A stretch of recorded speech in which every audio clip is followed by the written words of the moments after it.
penyebaran COVID-19 telah benar-benar memperlambat perekonomian dunia, termasuk perekonomian di negara kita Indonesia. 186 negara telah terpapar virus corona. Pemerintah terus bekerja keras untuk mengantisipasi hal ini, untuk mempertahankan daya beli masyarakat, untuk mengurangi risiko PHK, dan mempertahankan produktivitas ekonomi, produktivitas masyarakat di seluruh wilayah tanah air Indonesia. Pada kesempatan ini, saya hanya akan berfokus pada kebijakan bantuan-bantuan yang disediakan oleh pemerintah, langsung kepada masyarakat untuk mempertahankan daya beli masyarakat. Pertama, saya telah perintahkan kepada semua menteri, gubernur, bupati, dan wali kota agar memangkas rencana belanja yang tidak prioritas di APBN maupun di APBD.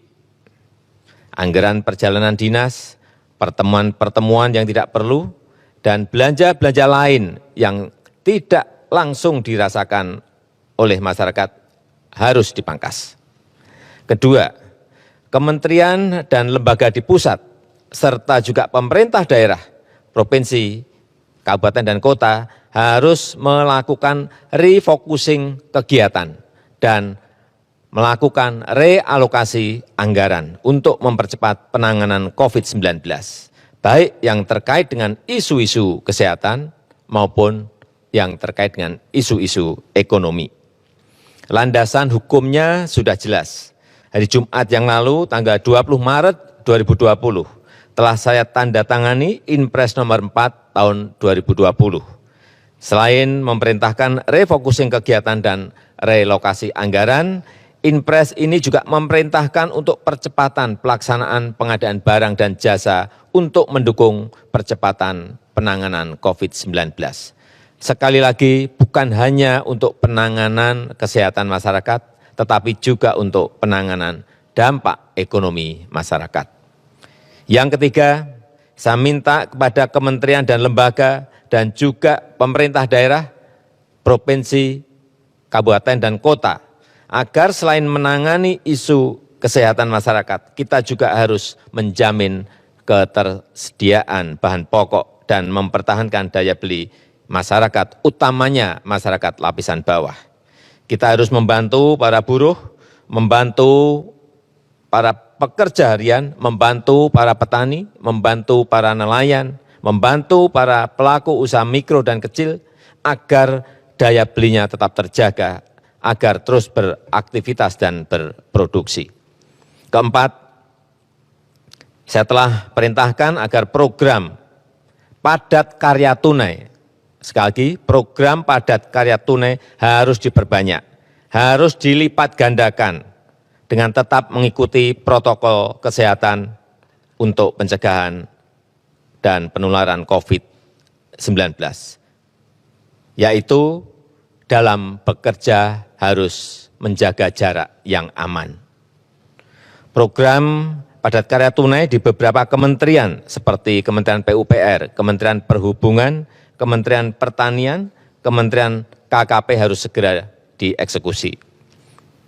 Dana desa dan program-program pemerintah daerah, provinsi, kabupaten, dan kota juga harus mengutamakan cara-cara padat karya. Ini akan membantu masyarakat, membantu para petani, para buruh tani, para nelayan di pedesaan di seluruh tanah air. Sekali lagi, dengan tetap mengikuti protokol kesehatan, yaitu dalam bekerja harus menjaga jarak yang aman. Kelima, kepada penerima kartu sembako, pemerintah memberikan tambahan sebesar 50.000 per keluarga penerima, sehingga menjadi 200.000 per keluarga penerima yang akan diberikan selama 6 bulan.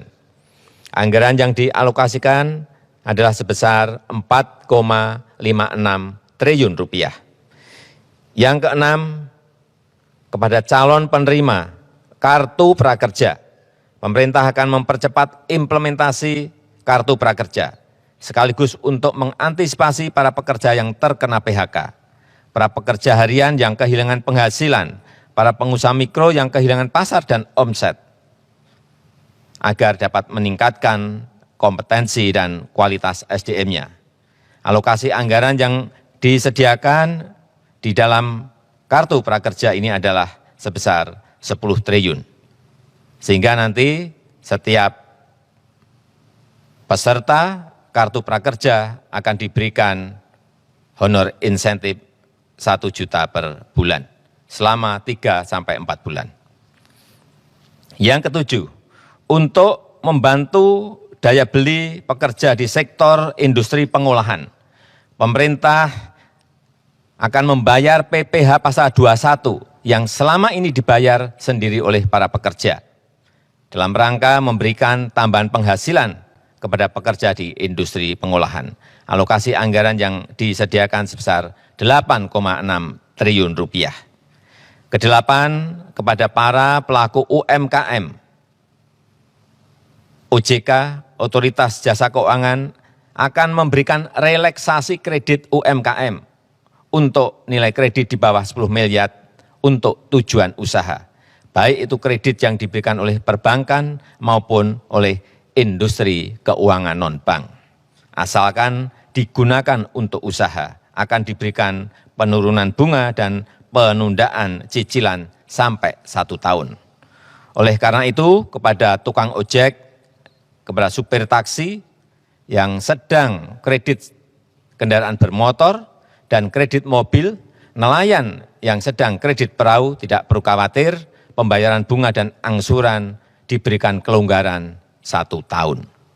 Dan pihak perbankan maupun industri keuangan non-bank dilarang mengejar-ngejar angsuran, apalagi menggunakan jasa penagihan atau debt collector. Itu dilarang. Dan saya minta kepolisian mencatat hal ini. Kesembilan, kepada masyarakat berpenghasilan rendah yang sedang melakukan kredit kepemilikan rumah bersubsidi, pemerintah juga memberikan 2 stimulus, yaitu pemerintah memberikan subsidi selisih bunga selama 10 tahun. Jika bunga di atas 5%, maka selisih besaran bunganya akan dibayar pemerintah. Pemerintah juga memberikan subsidi bantuan uang muka bagi yang akan mengambil kredit rumah bersubsidi. Anggaran yang disiapkan 1,5 triliun rupiah. Saya mengajak seluruh jajaran pemerintah, baik di pusat maupun di daerah, sampai ke level kelurahan dan desa, untuk selalu tanggap terhadap situasi kesehatan dan kondisi ekonomi masyarakat. Kita harus kerja keras, kita harus bersatu dan bergotong royong menghadapi tantangan ini. Terakhir, saya juga mengapresiasi gerakan masyarakat yang telah turut mensosialisasikan, memasyarakatkan physical distancing atau jaga jarak aman, yang terus mengingatkan kita semuanya untuk berdisiplin.